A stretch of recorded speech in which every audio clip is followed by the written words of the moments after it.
नमस्कार दोस्तों, UPPCS mains previous year questions की इस सीरीज में मैं प्रशांत आप सबका स्वागत करता हूं। इस सीरीज का ये मेरा 9वां लेक्चर है। इससे पहले इस सीरीज के कुल 8 लेक्चर ऑलरेडी कंडक्ट हो चुके हैं। मुझे उम्मीद है कि आप सब ने उन सभी लेक्चर्स को एक क्रम से देख लिया होगा, और जिन लोगों ने अभी तक उन सभी लेक्चर्स को नहीं देखा है तो वो इस चैनल पे चले जाएं। वहां पर उन्हें यूपीपीसीएस मेंस सॉल्व्ड पेपर के नाम से एक प्लेलिस्ट मिलेगी। उस प्लेलिस्ट में इस सीरीज के सभी लेक्चर्स आपको एक क्रम से देखने को मिल जाएंगे, तो वहां जाकर के आप उन्हें देख सकते हैं। इस लेक्चर में हम डिस्कस करेंगे UPPCS mains 2020 GS first paper के 5 दीर्घ उत्तरीय प्रश्नों को।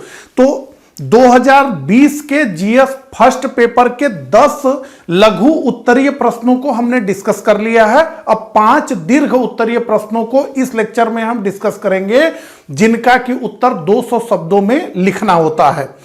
इस लेक्चर को प्रारंभ करूं उससे पहले जो लोग इस वीडियो में नए हैं उनको मैं एक बार फिर से बताना चाहूंगा कि हम लोग यूपीपीसीएस के प्रीवियस ईयर क्वेश्चंस को डिस्कस कर रहे हैं। तो 2018 से लेकर के 2024 के दौरान यूपीपीसीएस मेंस के जो 7 एग्जाम हुए हैं उनके पेपर्स को हम एक क्रम से डिस्कस कर रहे हैं। तो सबसे पहले हम अभी जीएस फर्स्ट के क्वेश्चंस को डिस्कस कर रहे हैं। तो 2018, 2019 के प्रश्नों को हमने डिस्कस कर लिया है। अब 2020 का ये हमारा पार्ट 3 है, जिसके की क्वेश्चंस को इस लेक्चर में हम डिस्कस करेंगे। तो चलिए देर ना करते हुए, क्योंकि आप लोग सभी लोग मेंस लिखने वाले लोग हैं, तो आप लोगों के पास समय की कमी है, इसलिए मैं इस लेक्चर को प्रारंभ करता हूं। अब आपके स्क्रीन पे एक प्रश्न आ गया है, और इस प्रश्न में क्या पूछा जा रहा है, तो भारतीय शिक्षा के क्षेत्र में पाश्चात्य प्रभावों, तो पाश्चात्य प्रभावों का आलोचनात्मक परीक्षण करना है। तो सबसे पहले आलोचनात्मक परीक्षण करना है, यह कीवर्ड है। और भारतीय शिक्षा के क्षेत्र में किसके प्रभाव का, तो पाश्चात्य प्रभावों का हमें आलोचनात्मक परीक्षण करना है। तो अब हम समझें कि वो मुख्य बातें कौन कौन सी होंगी जिनका हमें उल्लेख करना होगा। तो सबसे पहले तो हम प्रश्न को समझें कि हमें क्या क्या इसमें लिखना चाहिए। तो ये 1835 का जो मैकाले मिनट था, है ना, भारत में अंग्रेजी शिक्षा की जिसने नींव डाली, वो 1845 का मैकाले मिनट, जिसका उद्देश्य क्या था कि रंग और रक्त से भारतीय लेकिन पसंद और बुद्धि से अंग्रेज बनाना। तो ये कोटेशन सबने कहा कि लॉर्ड मैकाले का ये लक्ष्य था कि रंग रूप रक्त से तो वो भारतीय ही रहे, अपनी सोच और बुद्धि से वो अंग्रेजी बाबू बन जाए। ठीक है, तो ये इसका उल्लेख हमें करना है। इसके अलावा एक द्वंद्व है, और वो द्वंद्व क्या है उसको समझिए। तो एक तरफ अंग्रेजी शिक्षा ने आधुनिक विज्ञान और लोकतंत्र के द्वार खोले भारतीयों के लिए, लेकिन दूसरी तरफ हमारी जो प्राचीन और समृद्ध शिक्षा पद्धति थी गुरुकुल, उसको पिछड़ा घोषित कर नष्ट कर दिया गया। तो हमारी जो प्राचीन शिक्षा पद्धति थी वो नष्ट हो गई। इससे प्रभाव क्या हुआ, तो इसने भारत में एक शिक्षित मध्य वर्ग को पैदा किया। फिर उसी शिक्षित मध्य वर्ग ने कांग्रेस की स्थापना की, विभिन्न राजनीतिक संगठनों की उन्होंने स्थापना की, और अंततः अंग्रेजों के विरुद्ध ही उन्होंने राष्ट्रवाद का बिगुल फूका। तो हम जानते हैं जो पहली पीढ़ी आई, जिन्हें हम नरमपंथी कहते हैं राष्ट्रीय राजनीति में, तो वो पहली पीढ़ी थी जो अंग्रेजी शिक्षा ग्रहण करके राष्ट्रीय आंदोलन को नेतृत्व अपना प्रदान कर रही थी। तो हमें 60 में अगर कहना हो तो हम कहेंगे कि मैकाले ये चाहता था कि भारतीय मानसिक रूप से गुलाम हो जाएं, लेकिन उसने अंग्रेजी की जो चाबी भारतीयों को प्रदान कर दी, उसी ने हमारी आजादी का, हमारी स्वतंत्रता का ताला खोल दिया। ये पूरी यात्रा में हमें समझना है और प्रभावों को देखना है। तो क्या क्या लिखना है उसको समझिए। तो ऐतिहासिक आधार, मैकाले की नीति और डाउनवर्ड फिल्टरेशन थ्योरी, ये क्या है, तो डाउनवर्ड फिल्टरेशन थ्योरी का यह कहना है कि ज्ञान ऊपर से नीचे पहुंचेगा। कैसे पहुंचेगा? तो फिल्टरेशन के जरिए छन छन करके नीचे पहुंचेगा। लेकिन हुआ क्या? तो हुआ यह कि ज्ञान नीचे नहीं पहुंचा, बल्कि समाज दो भागों में विभक्त हो गया। एक अंग्रेजी शिक्षित हो गए जो कि रक्त और रंग से तो भारतीय थे, लेकिन बुद्धि सोच से वो अंग्रेजी हो गए थे। तो एक क्लास डिवाइड हो गया इससे। ठीक है, बहुआयामी प्रभाव का उल्लेख हमें करना है तो वैज्ञानिक दृष्टिकोण, महिला शिक्षा, सामाजिक सुधारों पर प्रभाव दिखाना है। सटीक शब्दावली तो तार्किकता, रेशनलिज्म, मानवतावाद, ह्यूमनिज्म और बाबू संस्कृति यानी क्लर्कियल कल्चर जैसे शब्दों का प्रयोग करना है। तो मैकाले ने तो यही ना कहा, या अंग्रेज तो यही चाहते थे कि जो विशाल ब्रिटिश राज रूपी फैक्ट्री है, इसके कलपुर्जे वही भारतीय क्लर्क हैं जो इसे संचालित करेंगे। तो क्या नहीं लिखना है यह भी आवश्यक समझना। तो केवल अंग्रेजों की बुराई नहीं करनी है, शिक्षा के माध्यम से आए आधुनिक विचारों के महत्व को भी हमें स्वीकार करना है। इसके अलावा तकनीकी विवरण में हमें नहीं उलझना है, बल्कि प्रभाव पर हमको ध्यान देना है। अब विश्लेषण करते हैं सारे जो पॉइंट्स की बात हमने की। तो पहला, वैज्ञानिक एवं तार्किक दृष्टिकोण। तो पश्चिमी शिक्षा ने भारतीय समाज में व्याप्त अंधविश्वासों को चुनौती दी। इसने तर्क, विज्ञान और मानवतावाद की नींव रखी, जिससे राजा मोहन राय जैसे समाज सुधारकों का उदय हुआ। पूरा एक चयन ही है समाज सुधारकों का भारत में। लोकतांत्रिक एवं राष्ट्रवादी चेतना, तो उदारवादी पश्चिमी विचारों जैसे स्वतंत्रता, समानता, बंधुत्व के संपर्क में आने से भारतीयों में राजनीतिक चेतना जागी। तो अब ये जो थिंकर्स थे यूरोपीय, उनके बारे में पढ़ने लगे, चीजों को समझने लगे, तो ये सारी चीजें हुई। इसी शिक्षा ने भविष्य के स्वतंत्रता सेनानियों को वैश्विक क्रांतियों से भी परिचित कराया। इसके अलावा संस्थागत ढांचा, तो आधुनिक विश्वविद्यालयों जैसे बॉम्बे, कलकत्ता, मद्रास में जो स्थापित हुआ, हालांकि इनका उद्देश्य तो यही था कि जो ब्रिटिश फैक्ट्री है उसके कल पुर्जे यहां से निर्मित किए जाए। लेकिन इससे और क्या हुआ? परीक्षा प्रणालियों की शुरुआत हुई, जिससे शिक्षा का मानकीकरण हुआ, स्टैंडर्डाइजेशन हुआ। ठीक है, तो ये तो हमने पॉजिटिव बातें की। अब आइए नकारात्मक प्रभावों को देखें। तो भाषाई एवं सांस्कृतिक अलगाव, तो अंग्रेजी को माध्यम बनाने से आम जनता और शिक्षित वर्ग के बीच एक गहरी खाई पैदा हो गई, जो कि आज भी है। एक फर्राटेदार इंग्लिश बोलने वाला व्यक्ति की समाज में अलग इज्जत है। प्राचीन भारतीय भाषाओं और ज्ञान परंपराओं की इससे उपेक्षा हुई। बाबू संस्कृति का उदय हुआ, तो अंग्रेजों का मुख्य उद्देश्य प्रशासनिक कार्यों के लिए क्लर्क तैयार करना था। इसके कारण शिक्षा का उद्देश्य, हमेशा भारत में शिक्षा का उद्देश्य ज्ञानार्जन रहा है, ज्ञान का अर्जन रहा है शिक्षा का उद्देश्य। लेकिन इसके बाद शिक्षा का उद्देश्य ज्ञान अर्जन करना नहीं रह गया, बल्कि जीविकोपार्जन करना हो गया। तो जीविका प्राप्त करने के लिए शिक्षा यानी नौकरी का उद्देश्य हो गया, जो कि आज भी है कि भाई शिक्षा क्यों लेनी है? तो शिक्षा इसलिए लेनी है कि हमें नौकरी करनी है। ठीक है, ये सारी चीजें। अब देखिए, जैसा कि मैंने पिछले लेक्चर में आपको कहा था कि हम सारी चीजों को हिंदी और इंग्लिश दोनों पीपीटी में होगा, तो बाइलिंगुअल हो जाएगा। हमने हिंदी में जो समझना था समझ लिया, वो सारी चीजें यहां पर जो है लिखी हुई हैं, आप देख लें सारी बातें सेम टू सेम। तो 1835 का मैकाले मिनट। ठीक है, मॉडर्न आइडिया, तो पॉजिटिव क्या है? Introduction of modern science, rationalism, democratic ideas. Negative क्या है? तो systematic dictation of reach indigenous education system, Gurukul. ठीक है, ये सारी चीजें इसमें लिखी हुई हैं जो हमने डिस्कस किया। अब यहां पर देखें क्या लिखना है, क्या नहीं लिखना है। तो historical foundation, multi dimensional impact है, तो discuss the effect on scientific outlook, women education, social reform आदि, और पिलर ऑफ द एंसर। जितनी बातें हमने समझी हैं, democratic and nationalist, new institutional framework, linguistic and cultural alliance, rise of the Babu culture, ये सारी चीजें जो हमने समझी हैं। तो ये हिंदी और इंग्लिश में है, पीपीटी दोनों लोगों के लिए लाभदायक हुई। अब इतनी बात हमने कर ली, तो अब आदर्श उत्तर को देख लें। अब चूंकि ये 200 शब्दों में लिखा हुआ उत्तर है, थोड़ा सा हम लोग लिखते हैं तो सीमा थोड़ा क्रॉस हो जाती है ताकि सारी बात आ जाए। तो प्रस्तावना सबसे महत्वपूर्ण है, तो प्रस्तावना देखिए। तो भारतीय शिक्षा प्रणाली में पाश्चात्य प्रभाव 19वीं शताब्दी के प्रारंभ से दिखाई देने लगे, जब ब्रिटिश शासन ने अपनी प्रशासनिक आवश्यकताओं की पूर्ति हेतु आधुनिक शिक्षा का सूत्रपात किया। लॉर्ड मैकाले की शिक्षा नीति ने भारत की सदियों पुरानी शिक्षा पद्धति को विस्थापित कर एक नए पाश्चात्य ढांचे को जन्म दिया। तो देखिए, कोई बहुत भारी भरकम शब्दों का प्रयोग नहीं किया गया है, बहुत अधिक तथ्य आंकड़े इसमें नहीं लिखे गए हैं, लेकिन आपको यह परिचय अच्छा लगा होगा जहां तक मैं समझता हूं। तो इसी तरीके से हमें लिखना है, तो फैक्ट, कॉन्सेप्ट और आर्ट ऑफ स्टोरी टेलिंग। तो पाश्चात्य प्रभावों का आलोचनात्मक परीक्षण हमें करना है, यही तो प्रश्न में पूछा गया है। तो सकारात्मक पक्ष क्या है? तो पश्चिमी शिक्षा ने भारतीयों को आधुनिक विज्ञान, तर्कशास्त्र और पश्चिमी दर्शन से परिचित कराया। इसने सती प्रथा और बाल विवाह जैसी कुरीतियों के विरुद्ध बौद्धिक पुनर्जागरण का मार्ग प्रशस्त किया।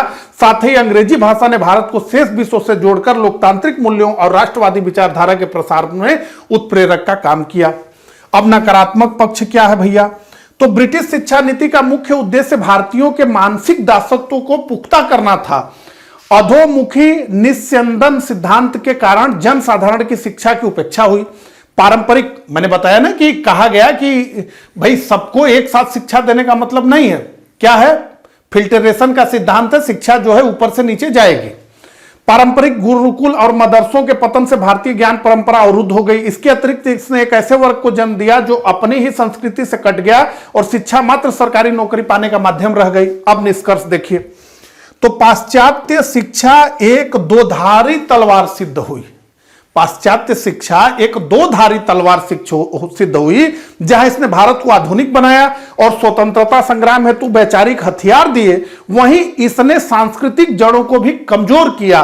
वर्तमान राष्ट्रीय शिक्षा नीति इसी ऐतिहासिक असंतुलन को सुधारने का प्रयास है, जो आधुनिक विज्ञान के साथ भारतीय मूल्यों के समन्वय पर बल देती है। तो आधुनिक शिक्षा नीति का भी उल्लेख हमने कर दिया इसमें, ठीक है। अब उत्तर एकदम जो है बढ़िया हो गया। आपको कैसा लगा बताइए। अब आ गए हम 12वें प्रश्न पे। 12वां प्रश्न क्या है? भारत में गवर्नर जनरल लॉर्ड वेलेजली के काल में ब्रिटिश शासन के प्रसार की विवेचना कीजिए। तो बहुत बड़ा विस्तार ब्रिटिश शासन का लॉर्ड वेलेजली के समय में हुआ। इसी के समय में दक्षिण में टीपू सुल्तान की शक्ति को अंतिम रूप से दबाया गया। इसी के समय में सेकेंड एंग्लो मराठा वार में मराठा परिसंघ को छिन्न भिन्न कर दिया गया और भारत में मराठे एक सबसे बड़ी शक्ति से एक शक्ति बनकर के, और वो भी बिखरी शक्ति बनकर के रह गए। ठीक है, तो क्या लिखना है हमें? तो सहायक संधि, ठीक है, सहायक संधि जिसका इसने सूत्रपात किया, तो इसकी शर्तों और प्रभाव का हमें संक्षेप में उल्लेख करना है। तो सहायक संधि के मूल में क्या था? सुरक्षा के बदले अपनी स्वतंत्रता का सौदा करना। तो लॉर्ड वेलेजली ने भारतीय राजाओं को गोल्डन केज, सुनहरे पिंजरे में कैद कर लिया। उन्हें सुरक्षा तो दिया लेकिन उनकी आजादी को छीन लिया। मैसूर और मराठा युद्ध, चतुर्थ आंग्ल मैसूर युद्ध जिसके बाद टीपू सुल्तान को मारा गया, और द्वितीय आंग्ल मराठा युद्ध। महत्वपूर्ण राज्य हैदराबाद, अवध, मैसूर, पेशवा, जिन्होंने एक क्रम से सहायक संधि को स्वीकार किया, सब्सिडरी अलायंस को स्वीकार किया। क्या नहीं लिखना है? तो वेलेजली के व्यक्तिगत जीवन पर हमें चर्चा नहीं करनी है, प्रसार पर हमें टिके रहना है, यही पूछा जा रहा है। बहुत अधिक तिथियों में हमें नहीं उलझना है, राजनीतिक महत्व को हमें अधिक स्पष्ट करना है। आइए देखें क्या क्या लिखना है। तो साम्राज्य विस्तार के मुख्य स्तंभ, सहायक संधि सबसे पहले, सबसे महत्वपूर्ण है ये। तो ये वेलेजली की विस्तारवादी नीति का आधार थी। इसके तहत भारतीय राजाओं को ब्रिटिश सेना रखनी पड़ती थी और विदेशी संबंधों पर नियंत्रण खोना पड़ता था।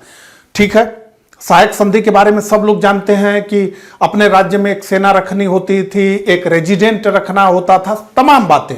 ठीक है, तो उन सब बातों में जो सबसे महत्वपूर्ण है उसको हमें लिख देना है। इसके अलावा प्रभाव सहायक संधि का, तो हैदराबाद, मैसूर, तंजौर, अवध, पेशवा, ये सब तो आप लोगों ने रटा भी है। तारीख वर्ष भी नहीं लिखेंगे तो उत्तर में कोई प्रभाव नहीं पड़ेगा। मैसूर का पतन हुआ तो चतुर्थ आंग्ल मैसूर युद्ध में टीपू सुल्तान की मृत्यु के बाद दक्षिण भारत में अंग्रेजों का सबसे बड़ा कांटा निकल गया, जो टीपू सुल्तान के रूप में था, और मैसूर के एक बड़े हिस्से पर अंग्रेजों ने कब्जा कर लिया और एक छोटे हिस्से पर वाडियार को राजा बना करके सहायक संधि उनके ऊपर थोप दी गई। मराठों पर विजय, मराठा शक्ति को पूरी तरह से छिन्न भिन्न कर दिया गया और प्रशासनिक विलय सूरत, कर्नाटक, तंजौर के प्रशासन को उसने अपने हाथों में ले लिया। ठीक है, इतनी बातें हमें बतानी है। अब देखिए ये सारी बातें जो हमने डिस्कस किया, तो कोर डिमांड एनालिसिस, तो centre the subsidiary alliance, explain its terms and impact, के कन्फ्लिक्ट, तो specifically reference fourth Anglo Mysore war और सेकेंड एंग्लो मराठा वार। इसके अलावा जो डोंट्स हैं वो यहां स्क्रीन पे लिखे हैं, आप देख रहे हैं। इसके बाद जो हमने बात किया subsidiary alliance, fall of Mysore, इसके बाद जो मराठा शक्ति को पूरी तरह से कुचला गया, फिर डायरेक्ट एडमिनिस्ट्रेटिव एनेक्सेशन जो किया गया सूरत, कर्नाटक, तंजौर आदि का, ये जो है। ठीक है, अब आइए आदर्श उत्तर पे चलें। तो सबसे पहले प्रस्तावना, तो लॉर्ड बेले जली का गवर्नर जनरल का कार्यकाल भारतीय इतिहास में ब्रिटिश साम्राज्यवाद के चरमोत्कर्ष का काल माना जाता है। इतना तो पढ़ने के बाद आपको क्लियर है, यही लिखना है। उसने भारत को ईस्ट इंडिया कंपनी के क्षेत्र से ब्रिटिश साम्राज्य में बदलने की आक्रामक नीति अपनाई, जिसका मुख्य उद्देश्य फ्रांसीसी हस्तक्षेप को रोकना और ब्रिटिश प्रभुत्व को स्थापित करना था। उस समय यूरोप में जो है नेपोलियन का बहुत बड़ा खतरा था और नेपोलियन के साथ टीपू सुल्तान का पत्र व्यवहार हो रहा था, तो उस समय तो बड़ी परेशानी थी। ऐसे समय में आया था बेले जली। ठीक है, तो इसने क्या किया, सहायक संधि।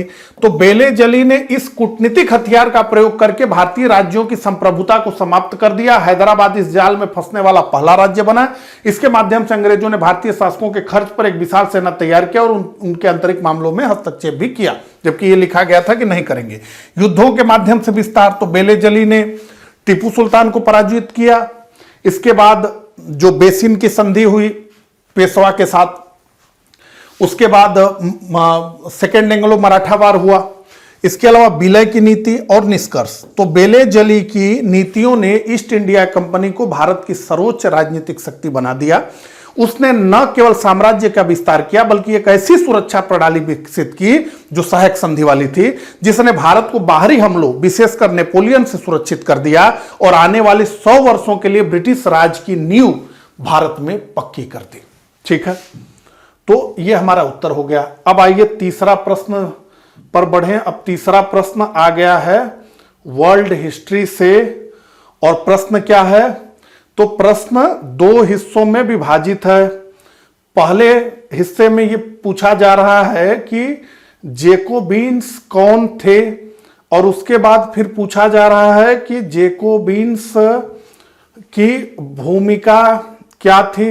आइए देखें, तो जेकोबिन्स कौन थे, तो पहले एक परिचय हमें देना होगा कि जेकोबिन्स कौन थे, यह बताना होगा। फिर प्रश्न का जो दूसरा हिस्सा है उसमें फ्रांसीसी क्रांति में उनकी क्या भूमिका थी, इस भूमिका को हमें स्पष्ट करना होगा। तो सबसे पहले प्रश्न को समझ लें। तो परिचय, सबसे पहले हम क्या लिखेंगे, परिचय, कि जेकोबिन्स कौन थे। तो जेकोबिन्स फ्रांस के सबसे प्रभावशाली और कट्टरपंथी राजनीतिक क्लब के सदस्य थे। इनका नाम पेरिस के सेंट जेकब कॉन्वेंट के नाम पर पड़ा था, जहां अक्सर इनकी बैठक होती थी। प्रतिनिधित्व, तो ये समाज के निचले तबके, ध्यान से, वहां पूरा हायरार्की थी ना, कि चर्च है, राजा है, चर्च है, तो ये समाज के निचले तबके के लोग थे, यानी छोटे दुकानदार, कारीगर, दिहाड़ी मजदूर, गरीब जनता के प्रतिनिधि ये थे। और नेतृत्व, तो इनका सबसे प्रमुख नेता था मैक्सिमिलियन रोबेस्पियर। और दर्शन, ये पूर्ण समानता, सार्वभौमिक वयस्क मताधिकार और राजतंत्र के पूर्ण अंत के समर्थक थे। तो ये सारी चीजें हमारे उत्तर में होनी चाहिए। अब डू एंड डोंट्स को देखें। तो सामाजिक आधार, यह हमें बताना है कि वे मध्यम और निम्न वर्ग के बीच के लोग थे। तो ये वही लोग थे जो टैक्स भरते थे और ऊपर जो राजा और सामंत थे और जो चर्च था वो इन्हीं की कमाई पे जो है पल रहा था। तो इनमें क्रोध अधिक था। ऐतिहासिक मोड़ तो 1792 के विद्रोह और राजतंत्र के अंत में इनकी महत्वपूर्ण भूमिका थी। आतंक का राज इनके नेतृत्व में चला। गिलोटिन, तो उनके शासनकाल की विशेषताओं और गिलोटिन के उपयोग का उल्लेख हमें करना है। ऐसे सर रखा जाता था और ऊपर से कहते हैं कि जो गिलोटिन होती थी उससे मरने पर उतना पता नहीं चलता था, क्योंकि बड़ी स्मूथ मृत्यु होती थी। वो बड़ा तेज ब्लेड होता था, ऐसे आदमी को कर दिया जाता था और ऊपर से वो ब्लेड आती थी और काम समाप्त होता था। तो बड़ा प्रयोग हुआ, हजारों लोगों को गिलोटिन पर टांग दिया गया। सुधार, दास प्रथा का उन्मूलन और मूल्य नियंत्रण जैसे सकारात्मक कार्यों का भी हमें उल्लेख करना है। अब आइए जैकोबिन्स की भूमिका का हम विश्लेषण करते हैं। क्या क्या हम लिखेंगे। तो राजतंत्र का तख्ता पलट 1792 में, तो जैकोबिन्स ने पेरिस की जनता के साथ मिलकर 10 अगस्त 1792 को महल पर हमला किया और राजा को कैद कर लिया। इससे फ्रांस में संवैधानिक राजतंत्र का अंत हुआ। वो आपने कहानी सुनी होगी ब्रेड वाली। उसके बाद गणतंत्र की स्थापना हुई। तो इन्हीं जैकोबिन्स के दबाव में नेशनल कन्वेंशन का गठन हुआ, जिसने फ्रांस को एक गणतंत्र, राजतंत्र से गणतंत्र घोषित किया और 21 जनवरी 1793 को लुई 16वें को फांसी दे दी गई, जो राजा थे। आतंक का शासन इसके बाद प्रारंभ हुआ। तो जून 1793 से जुलाई 1794 तक रोबेस्पियर के नेतृत्व में जैकोबिन्स ने फ्रांस पर शासन किया। उन्होंने कठोर नियंत्रण और दंड की नीति अपनाई। क्रांति के किसी भी दुश्मन को गिलोटिन पर चढ़ा दिया जाता था। तो इन्हीं जैकोबिन्स के समर्थन में भारत में टीपू सुल्तान भी जो जैकोबिन्स क्लब का सदस्य बन गया, ये आपने पढ़ा होगा। और उसने स्वतंत्रता का एक वृक्ष लगाया और उसने खुद को नागरिक टीपू कह करके पुकारा। ये सारी चीजें आपने पढ़ा होगा, उसका उल्लेख नहीं करना है, ठीक है। लोकतांत्रिक सुधार क्या किया इन्होंने, तो जो जैकोबिन्स ने सभी पुरुषों को संपत्ति के परवाह किए बिना मतदान का अधिकार दिया। सार्वभौमिक वयस्क मताधिकार की बात हो रही है। उन्हें रोटी की राशनिंग की, लेकिन यहां पुरुषों की बात हो रही है, महिलाओं की नहीं। अधिकतम वेतन और कीमतों की सीमा तय की। और एक जो सबसे महत्वपूर्ण है, दास प्रथा का अंत। तो 1794 में जैकोबिन्स सरकार ने फ्रांसीसी उपनिवेशों में दास प्रथा को समाप्त करने का ऐतिहासिक कानून पारित किया। अब देखिए वही सारी चीजें लिखी हुई हैं। Who were they, identity, representation, leadership and philosophy, क्या लिखना है क्या नहीं लिखना है, सारी चीजें हैं। तो overthrow of the monarchy, the reign of terror, establishment of the republic, democratic reform, abolition of slavery, सारी चीजें यहां पे लिखी हुई है, ठीक है। अब आइए आदर्श उत्तर को देखते हैं। आदर्श उत्तर, तो प्रस्तावना, फ्रांसीसी क्रांति के दौरान जैकोबिन्स सबसे उग्र और प्रभावशाली राजनीतिक समूह के रूप में उभरे।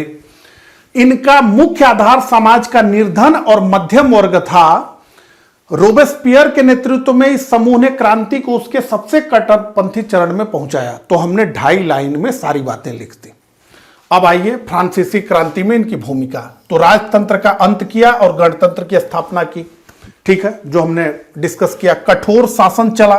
तो विदेशी आक्रमण और आंतरिक विद्रोहों के खतरे को देखते हुए जैकोबिन्स ने सार्वजनिक सुरक्षा समिति के माध्यम से सत्ता संभाली और इस काल को आतंक का शासन कहा जाता है, जहां क्रांतिकारी अदालतों द्वारा हजारों विरोधियों को गिलोटिन पर चढ़ाकर मृत्यु दे दिया गया।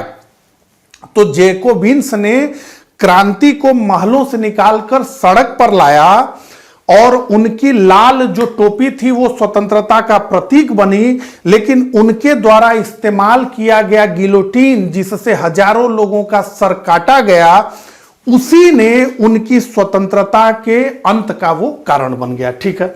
सामाजिक एवं आर्थिक परिवर्तन, जैकोबिन्स ने चर्च की संपत्तियों का राष्ट्रीयकरण किया और आम जनता के लिए खाद्यान्न की कीमतें नियंत्रित की। उन्होंने फ्रांसीसी उपनिवेशों से दास प्रथा का उन्मूलन किया, जो मानवाधिकारों की दिशा में एक बड़ा कदम था।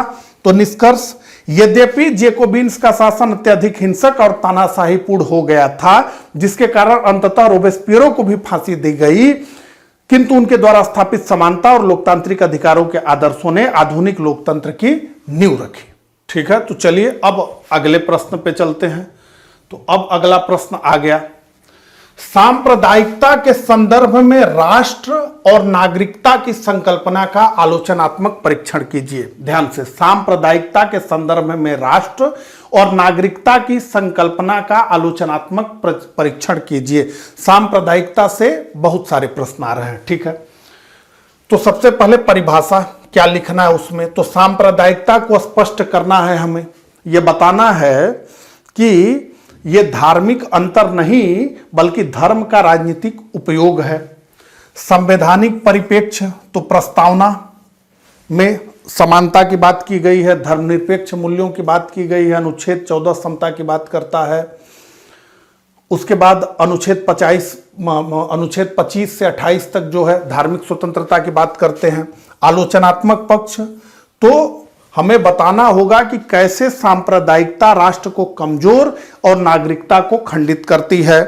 तो हम कहेंगे कि नागरिकता वह धागा है जो देश को जोड़ता है, नागरिकता वह धागा है जो देश को जोड़ता है, और सांप्रदायिकता उस धागे को कमजोर करने वाली एक गांठ है। ठीक है, तो अब आइए देखें क्या हमें लिखना है। तो राष्ट्र बनाम सांप्रदायिक राष्ट्रवाद, ध्यान से, तो आधुनिक राष्ट्र का आधार क्या है? साझा इतिहास, भूगोल, एक संविधान है, एक संविधान एक कानून के द्वारा हम लोग शासित होते हैं, तो ये सब आधार है।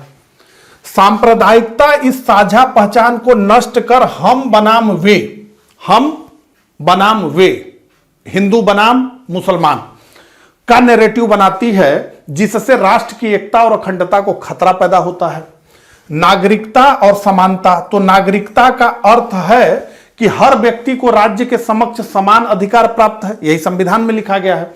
सांप्रदायिकता धर्म को नागरिकता का पैमाना बनाने की कोशिश करती है।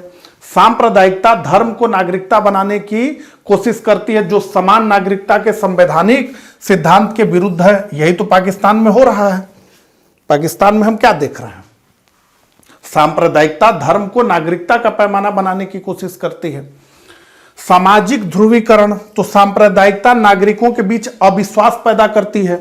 जब नागरिक एक दूसरे को नागरिक के बजाय दूसरे धर्म के व्यक्ति के रूप में देखने लगे तो नागरिक समाज, सिविल सोसाइटी का पतन हो जाता है। और लोकतंत्र पर प्रभाव, तो सांप्रदायिक राजनीति बहुसंख्यकवाद को बढ़ावा देती है, जहां अल्पसंख्यकों की नागरिक भागीदारी और अधिकारों को गौण माने जाने लगता है। ये सब आप पाकिस्तान में देख सकते हैं, सब बांग्लादेश में आप देख सकते हैं कि मतलब वो मुसलमानों को छोड़कर वहां जो भी गैर मुस्लिम हैं उनकी तो कोई अधिकारिता ही नहीं है, उनकी कोई बात ही नहीं है, उनकी कोई उनका मुद्दा ही नहीं है। अभी बांग्लादेश में आपने देखा कि जो है जिंदा जला दिया गया। इस निंदा जैसे कानून है जिसमें करना कुछ नहीं है, ये कहना है कि अल्लाह को इन्होंने ये कहा। तो ये सारी चीजें हैं। ठीक है, देखिए तो सारी चीजें जो है यहां पे लिखाया गया है। तो define clearly explain that communalism is not religious difference but the political mobilisation of religious identity. ये सारी चीजें इंग्लिश में भी लिखी गई हैं। ठीक है, nation versus communal nationalism, citizenship and equality, social polarisation, impact on democracy, सारी चीजें। अब आइए आदर्श उत्तर पे चलते हैं।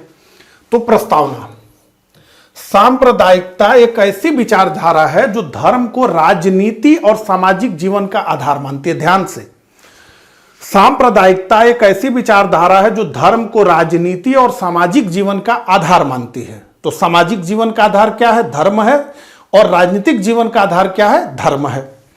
यह आधुनिक लोकतांत्रिक मूल्यों, राष्ट्र और नागरिकता की मूल अवधारणाओं के लिए एक गंभीर चुनौती पेश करती है। यहां तो यह है कि भाई आप भारत के नागरिक हैं, एक आइडेंटिटी है। अब यह है कि यहां पर अब वोटिंग में तो हमें दिख रहा है धर्म का तो बहुत बड़े पैमाने पर प्रयोग हो रहा है और सामाजिक रूप से भी दिख रहा है।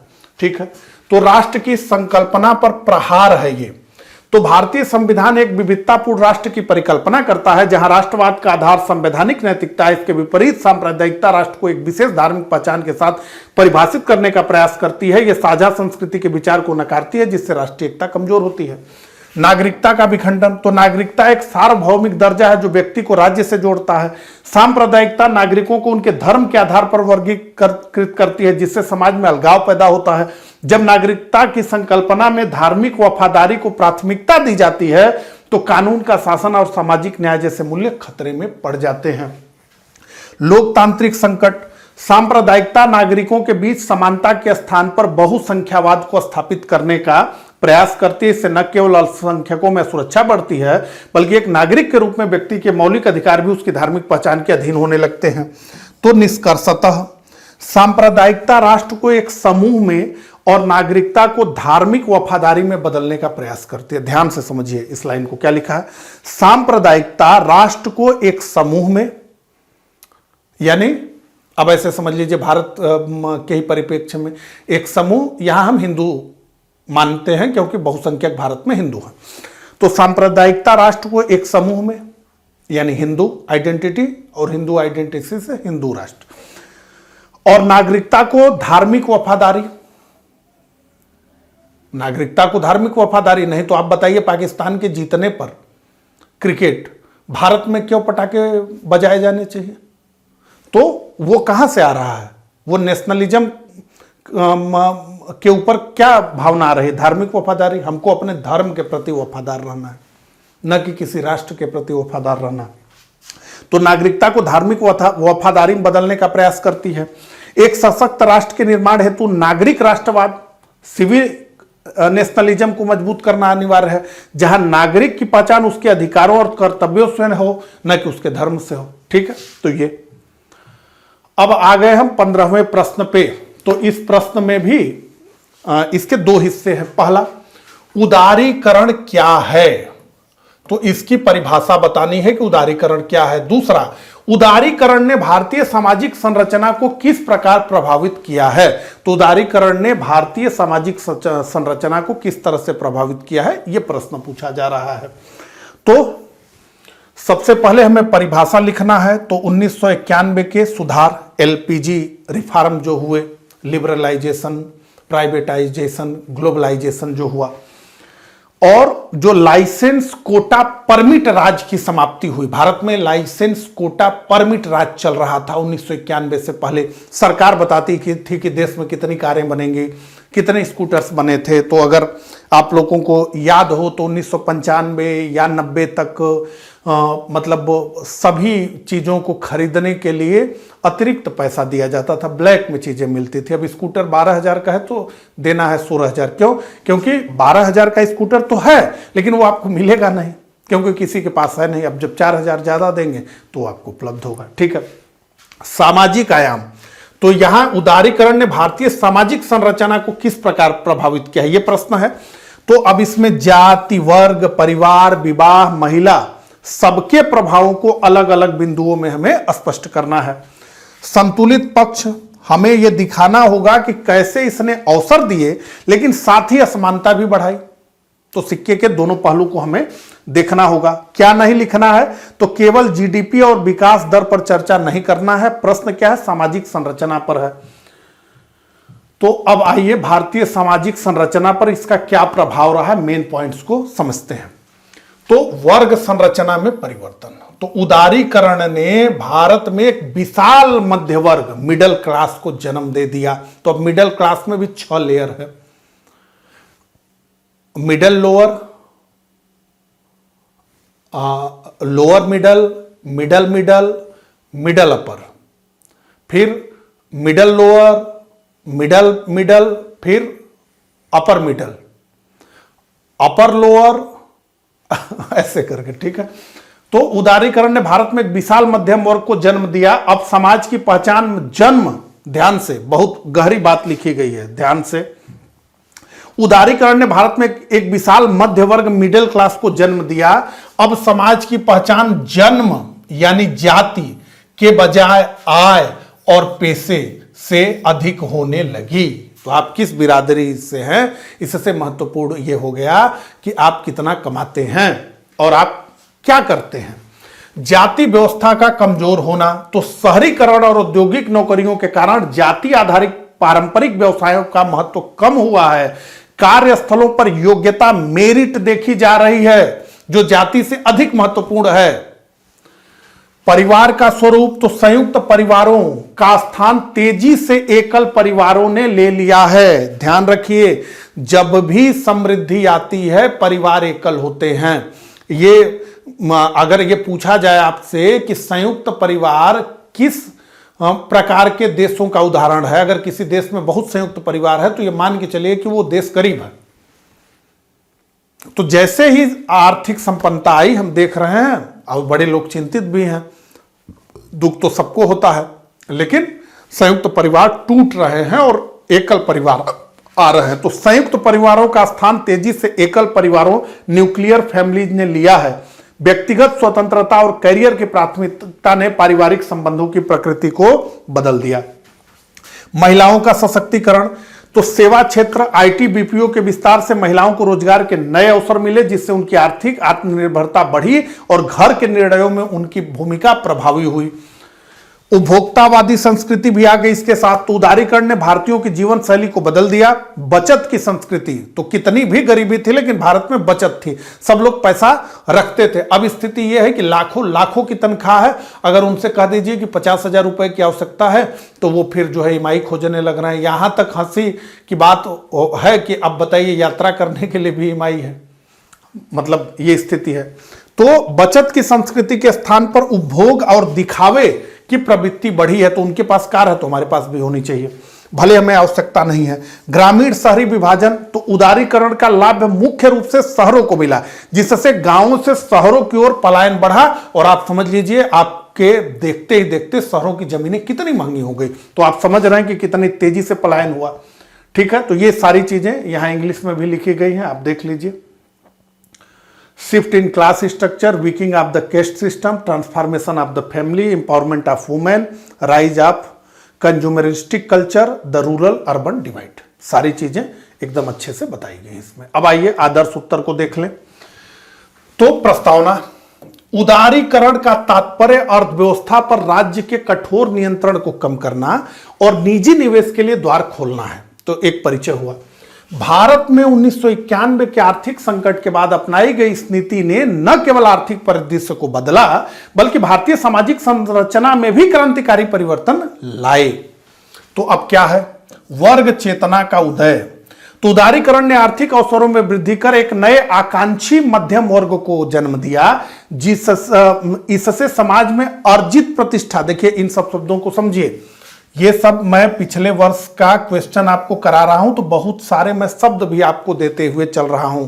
ये सब शब्द जैसे ही एग्जामिनर देखेगा वो एकदम जो है उसको आनंद आ जाएगा। तो जब आनंद आ जाएगा तो नंबर आपके कॉपी पर वो दे देगा। तो इन सब चीजों को समझिए। क्या लिखा है? इससे समाज में अर्जित प्रतिष्ठा का महत्व बढ़ा और प्रदत्त प्रतिष्ठा क्या है? प्रदत्त प्रतिष्ठा क्या है? पंडित जी को कहना कि गुरुजी प्रणाम। ये क्या है? ये प्रदत्त प्रतिष्ठा है। तो जो ब्राह्मण है उसका सम्मान है, जो क्षत्रिय है उसका सम्मान है। लेकिन अब क्या हो गया? अर्जित प्रतिष्ठा। ठीक है। परिवार एवं विवाह, तो तीव्र शहरीकरण और पश्चिमी संस्कृति के प्रभाव ने संयुक्त परिवार को एकल परिवारों में बदल दिया। विवाह अब एक धार्मिक संस्कार के साथ साथ एक सामाजिक समझौता बनता जा रहा है, एक कॉन्ट्रैक्ट हो गया, जहां प्रेम विवाह और वैवाहिक विच्छेद, डाइवोर्स की स्वीकार्यता भी बढ़ रही है। अब समाज में आप देख ही रहे हैं। महिला सशक्तिकरण खूब हो गया है। तो कार्यबल में महिलाओं की बढ़ती भागीदारी ने लैंगिक समानता को बढ़ावा दिया है। हालांकि इसने महिलाओं पर दोहरे काम के बोझ को भी रख दिया है। तो ऑफिस में भी काम करना है, घर में भी काम करना है, जैसी समस्याओं को जन्म दिया है। नकारात्मक प्रभाव क्या भैया? उदारीकरण ने डिजिटल डिवाइड और आर्थिक असमानता को बढ़ाया है। पारंपरिक मूल्यों का स्थान बाजारवादी मूल्यों ने ले लिया है, जिससे सामाजिक अलगाव की समस्या बढ़ी है। अब आइए निष्कर्ष। उदारीकरण ने भारतीय समाज को अधिक आधुनिक, गतिशील और वैश्विक बनाया है, जो आप लोगों को दिख ही रहा होगा। हालांकि इसके साथ आए सामाजिक असंतुलन और बढ़ती खाई को पाटने के लिए समावेशी विकास की नीतियों की आवश्यकता है। तो इस प्रकार से हमने 2020 जीएस फर्स्ट पेपर के 5 दीर्घ उत्तरीय प्रश्नों को डिस्कस किया। मुझे कमेंट करके जरूर बताइए कि मेरा यह प्रयास आपको कैसा लगा। मिलता हूं इसी तरह के अगले लेक्चर में, तब तक के लिए आप सभी को नमस्कार, धन्यवाद।